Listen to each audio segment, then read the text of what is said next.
we adopted the 2006 IRC in 2008, I believe.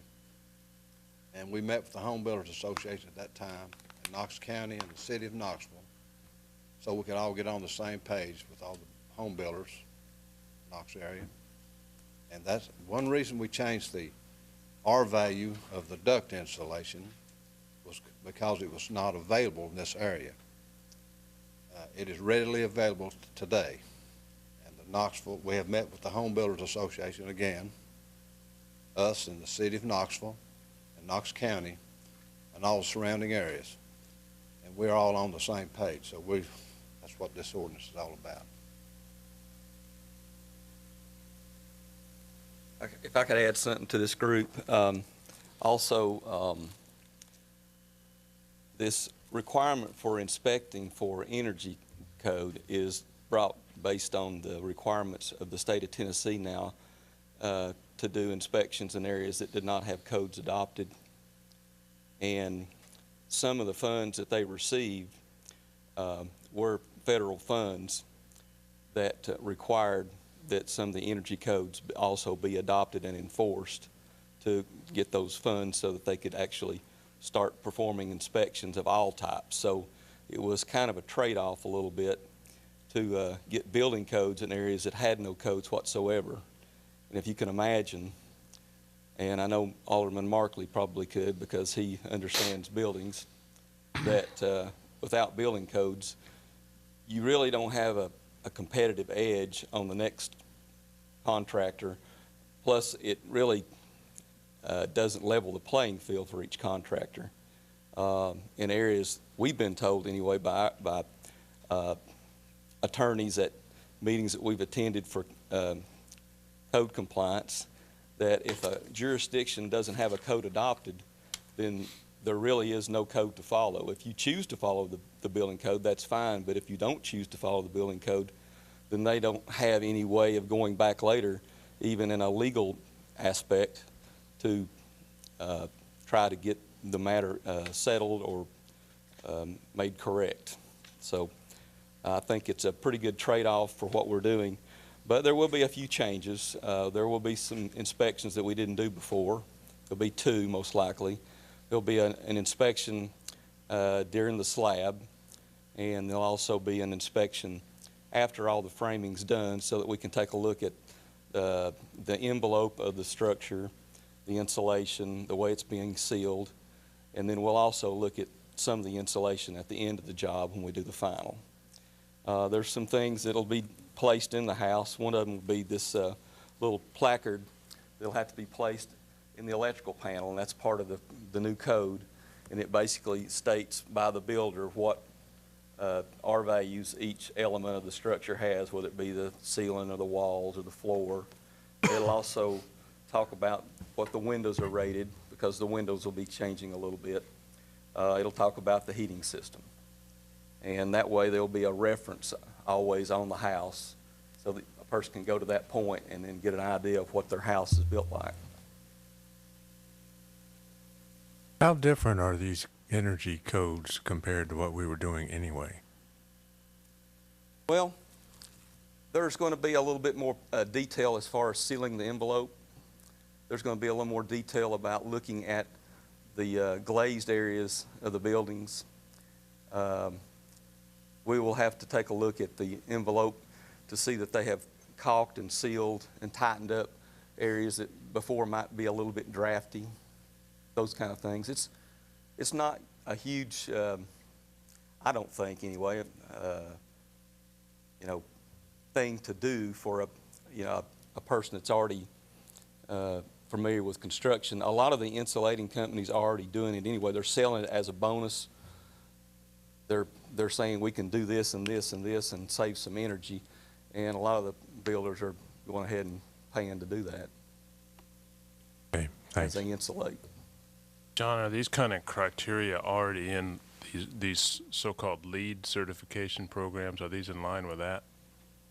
Well, they're not exactly what you would call LEED. It's probably the next step below LEED. It's So starting not that quite direction. that stringent. Not quite that stringent. Kind of like the baby step towards LEED. I see.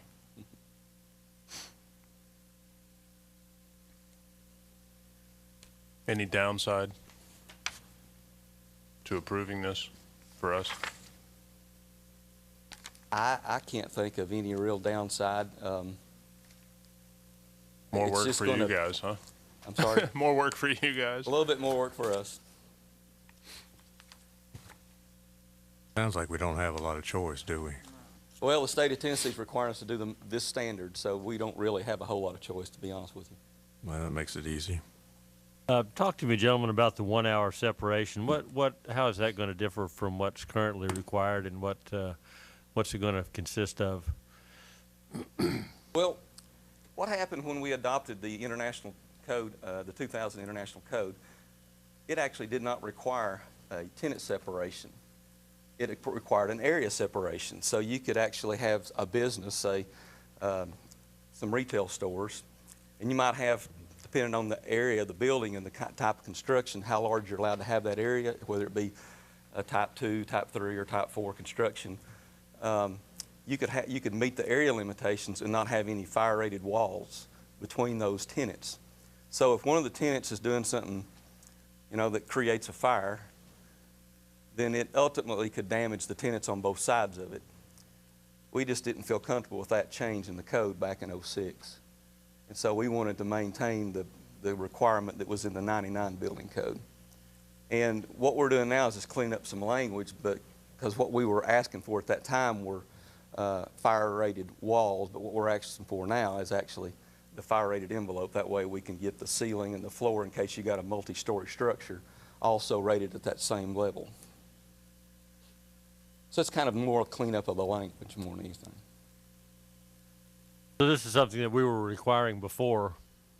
Mm-hmm. It was something we required before, but it really didn't state the whole envelope. It basically stated the fire-rated walls. But if you have a multi-story structure, then you could have a fire-rated wall, but if you don't have a fire-rated ceiling or a fire-rated floor above or below you, then it's kind of a moot point in maintaining the integrity of the structure during a fire. This is going to add a significant cost, I'm assuming, to multifamily structures. Well, multifamilies actually already had it in most cases. Yeah, that's kind of what I was thinking. Right. This is more for commercial. Yeah, you already had a 1 hour, a minimum of 1 hour. That's what I thought. I know the some are condos 2 we hours, built. depending Yeah. on the type, depending on whether it has a property line.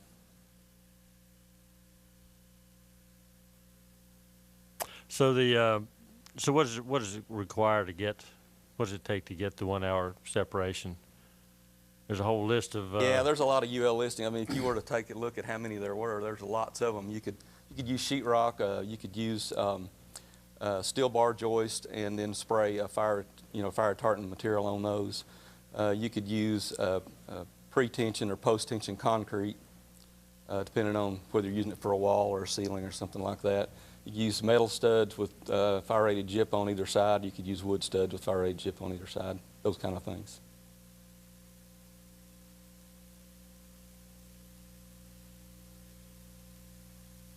There's some creative types out there too. Have a motion. I move approval. I'll second it. All in favor, say aye. Aye. Any opposed? Next item is a sister of the last one.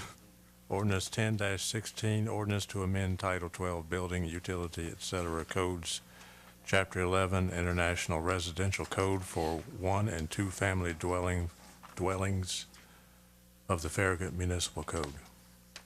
We already kind of touched on this a little bit in our discussion here, in that the primary change is that in the '06 code, we specifically wrote out requiring the R8 insulation because it was not readily available in the Knoxville market.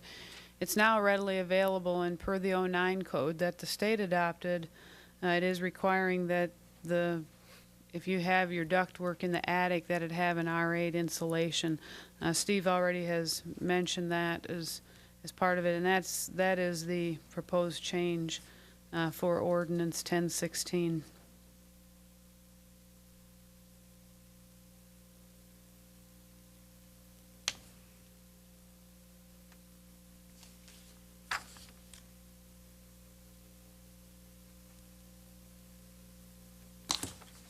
Any discussion or? Yeah, I just have a curiosity, and that is, a lot of the homes in town were built before 2006. So what was being utilized in these attics and ducts before that?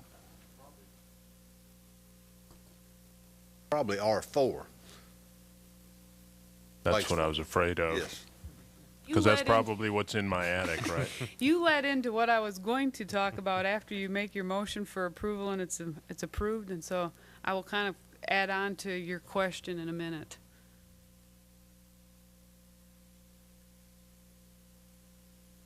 Unfortunately, the insulation that was used years ago is just not adequate.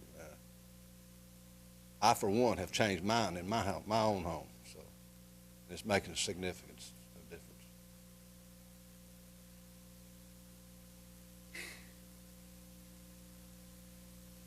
I move approval. Second. All in favor, say aye. Aye. Aye. Any opposed?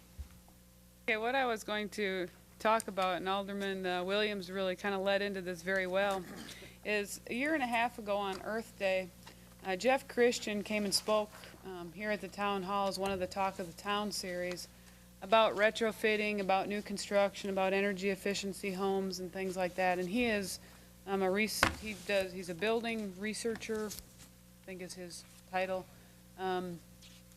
at Oak Ridge National Labs. And they had done several Habitat for Humanity homes that basically they are only using about less than 50 cents a day of energy. Most of us, our energy bills are much higher than 50 cents a day. Obviously, our homes possibly are had larger than some Habitat homes, but proportionally not that much larger when you think about what our utility bills are. Yesterday, Jeff Christian again spoke at the CAPA training session, luncheon session that we had, and because of his presentation here in Farragut a year and a half ago, he has had several people come in and do the deep retrofit is what they call it on residential structures. Alderman Markley, you may be aware that Christos, that he did it with his house. He is one of the clients that went ahead and did this. For those of you that are interested, like Steve said, he added insulation. I have been kind of chinking it away at my house since I bought it 8.5 years ago with new windows, but wouldn't you know, I bought the new windows before they were rated Energy Star, so I don't want to know if my windows aren't good when they're not that old. But we've added insulation and we're doing some other things. Mark Shipley is doing this full in-home energy evaluation next Thursday at his house. If you go to Lenore City's Utility Board's website and you click on the Energy Right program, it's on the left-hand column, and then you click on open, then you open the Energy Right website. There's a little thing that says open the website, and it's to see how the evaluation works. And there's a little video about when they come in and evaluate your home, and tells you different things that you just don't even think about. Yesterday, Jeff Christian used the example that of the test sites that they have in this area, over 40% of the homes don't have really good. It's not just the fact that their ductwork isn't insulated, it's like it's not closed.